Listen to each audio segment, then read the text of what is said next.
Ever wondered how trauma can have an impact on your experience of pain? Or even lead to chronic pain years later?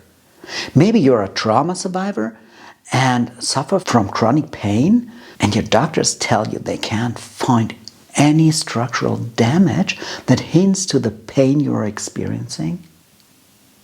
Before we dive into this topic, I want you to consider this note of caution. If you're a trauma survivor, please respect this trigger warning.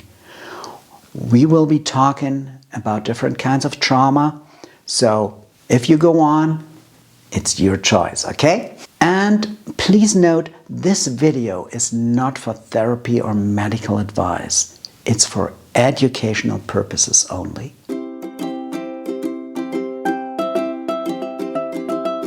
And let's start. Hi, I'm Gideon from Pain.PAUSE.LIVE. I'm a psychologist specialized in the counseling of pain patients, licensed psychotherapist in Germany, and yes, I'm also the winner of the German Pain Award for Science and Pain Medicine in 2022. And most important of all, I'm a pain sufferer myself. During my practice, I often meet people with chronic pain who are traumatized psychologically. Not all of them developed a full-blown PTSD. A lot of them rather deal with constant tension and alertness in the body and the symptoms of anxiety and depression. Initially, they often come to me because of pain that couldn't be explained medically. What's happening there? Let's dive into it. PTSD, arousal, and pain. One of the remarkable qualities of our brain is that it's built to detect danger very early on. Of course, it's not always possible to evade the danger, and if something traumatic happened to us, the brain tries to be even more alert to prevent us from this ever happening again. So if you're a trauma survivor, no matter if you suffer from PTSD or depression or anxiety or pain or whatever, you surely notice that you're generally more alert to stimuli throughout the day. Maybe you're tensed up a bit more. Notice even small sounds.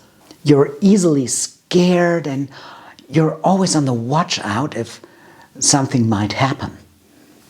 Often this is accompanied by a higher blood pressure, and maybe your heart is even beating faster, or there are other signs in your body. We call this hypervigilance.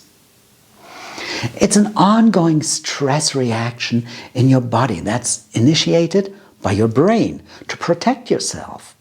Unfortunately, you don't need it most of the times if you're not in a dangerous situation. It's like your brain forgot to turn it off, or forgot what's it like to calm down and feel safe. Now, how does this produce pain? First of all, we know today that chronic stress is a reaction in the body that alters the way your immune system functions.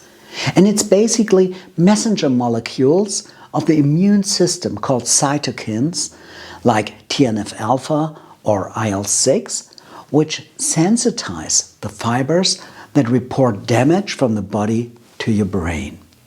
The result is that you get more and more sensitive to pain and also to other stimuli, and things that didn't really matter to you before suddenly start to hurt. The second thing is that stress, anxiety, and pain are survival systems in our brain.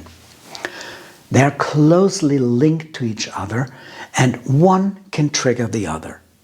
If you want to know more, check out this video here. The role of flashbacks in experiencing pain. One thing is really unique to PTSD. It's the ability of the brain to produce flashbacks. Certain triggers in the environment or even inside us can trigger a memory that shows up as if the scenery is happening right now. People really feel as if they were in the situation they once experienced. What is often overlooked? Yeah, flashbacks deal with the whole memory, not only the pictures or sounds. Our brains store way more than just visual images. They often store also the somatic experience of what happened and set it free when the memory is triggered.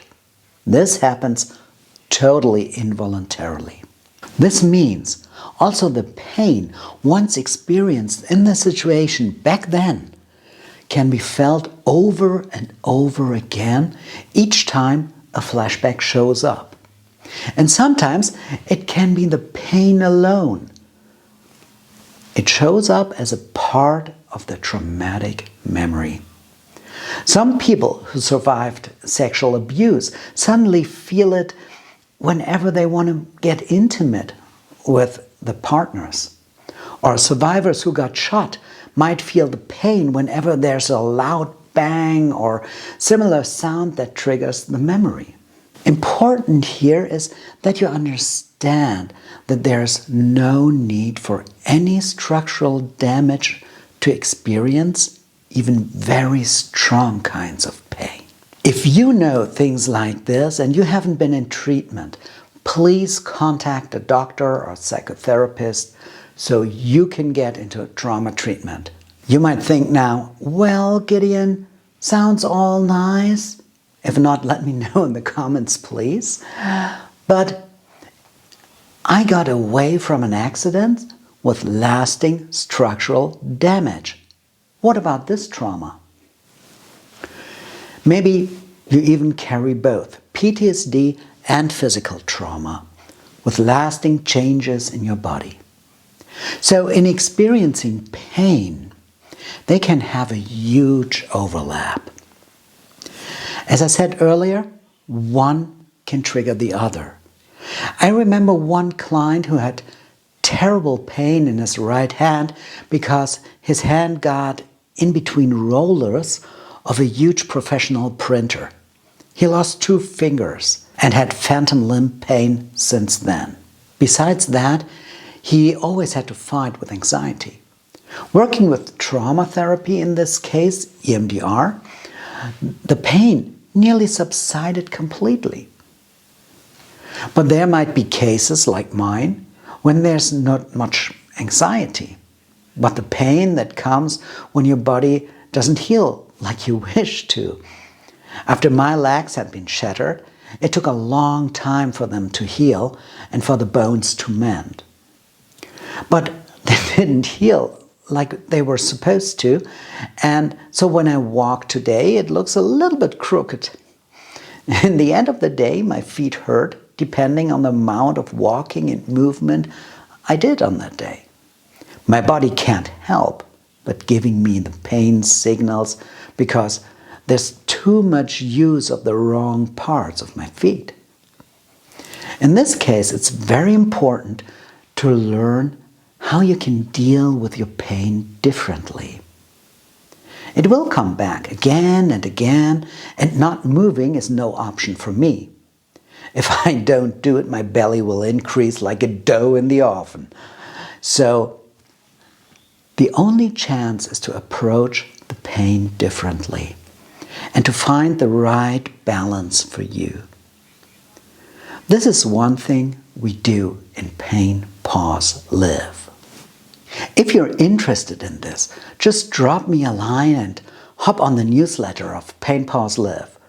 The program is not designed to deal with PTSD, but to empower you to live a better life despite the pain. You find the link for the newsletter down here in the description of the video, and don't forget to subscribe to my channel.